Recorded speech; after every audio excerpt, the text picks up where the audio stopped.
दोस्तों क्या हाल चाल मस्त एकदम भैया। कि आपका फ़ोन का जो कैमरा है वो अच्छा नहीं होता। बहुत लोग क्या होता है उनका फ़ोन अच्छा नहीं होता, इसके लिए आप उनका कैमरा भी अच्छा नहीं होता, एकदम डिस क्वालिटी का वीडियोस वगैरह मतलब वीडियोस रिकॉर्डर होता है और अच्छे क्वालिटी का इमेज नहीं कैप्चर कर पाता। तो ऐसे ही एक सोल्यूशन ले चुका हूँ। बहुत लोग क्या करते हैं प्ले स्टोर से एरा वगैरह क्या करते हैं प्ले स्टोर से फ़ोटो मतलब फ़ोटो की क्लिक करने के लिए कैमरा डाउनलोड कर लेते हैं। ये बहुत बड़ा गलती करते हैं। एरा वगैरह ऐप्स बिना डाउनलोड किए मैं आप लोगों को 3 ऐसा ऐप डाउनलोड करने के लिए बोलूँगा। इससे आप डाउनलोड करने से किसी भी फ़ोन से इतना बुरा क्वालिटी का भी फ़ोन यूज़ करके आप अच्छे अच्छे फ़ोटो क्लिक कर सकते हैं, वो भी एचडी क्वालिटी का, साथ ही साथ वीडियो रिकॉर्डिंग भी कर सकते हैं। वो कैसे मैं आप लोग बताऊंगा। वो 3 जो ऐप्स हैं, वो 3 ऐप्स आप लोगों को मैं बताने जा रहा हूँ। उस बताने जाने से पहले हमारे चैनल पर नए हो तो चैनल को सब्सक्राइब करो, साथ में वीडियो पसंद आए तो लाइक करो। अभी आप लोगों को बता रहा हूँ, मेरे जो स्क्रीन में देख सकते हो ये तीनों ऐप्स डाउनलोड कर लेना।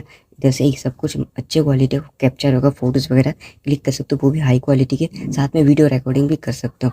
ये सारे जो मैंने 3 बताया, इससे आपको ये तीनों ऐप्स को आप लोगों को डाउनलोड कर लेना और यूज़ करना है। चलिए मिलते हैं नेक्स्ट वीडियो में, आज के लिए बाय।